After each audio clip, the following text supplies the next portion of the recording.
तर एक महत्त्वाची बातमी आहे। कौटुंबिक कार्यक्रमामध्ये अर्थात लग्न सोहळ्यामध्ये राज ठाकरे आणि उद्धव ठाकरे यांचा कौटुंबिक संवाद पाहायला मिळाला। उद्धव ठाकरे आणि राज ठाकरेंची मुंबईतील एका लग्न सोहळ्याला हजेरी आहे।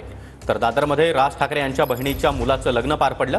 राज ठाकरे यांच्यानंतर उद्धव ठाकरेंची देखील लग्न सोहळ्याला उपस्थिती पाहायला मिळाली।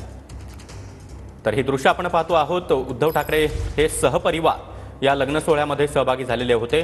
राज ठाकरे यांच्या भाच्याचं हे लग्न, यामध्ये राज ठाकरे त्याचबरोबर उद्धव ठाकरे हे एकत्र आल्याचं पाहायला मिळालं।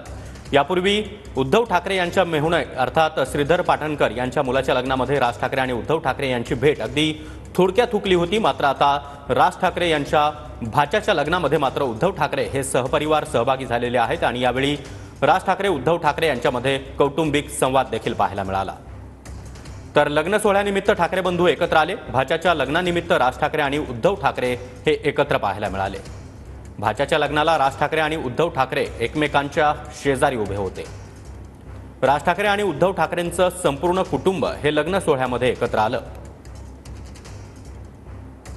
गेल्या वेळी कौटुंबिक सोहळ्यामध्ये राज ठाकरे आणि उद्धव ठाकरे यांची भेट अगदी थोडक्यात हुकली होती। उद्धव ठाकरेंची भेट हुकली, मात्र रश्मी ठाकरे यांनी स्वतः राज ठाकरेंचं त्या सोहळ्यादरम्यान स्वागत केलं होतं।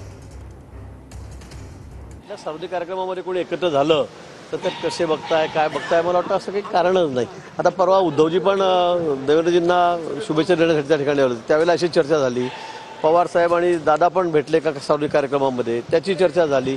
मला वाटतं राजकारणात पलीकडे काही संबंध असतात, काही गोष्टी असतात आणि समोरासमोर आल्यावर बोलावं लागतं, भेटावं लागतं। त्यात मध्ये काही गैर आहे असं मला काही वाटत नाही किंवा काही वेगळा अर्थ काढण्याची गरज आहे असं मला वाटतं।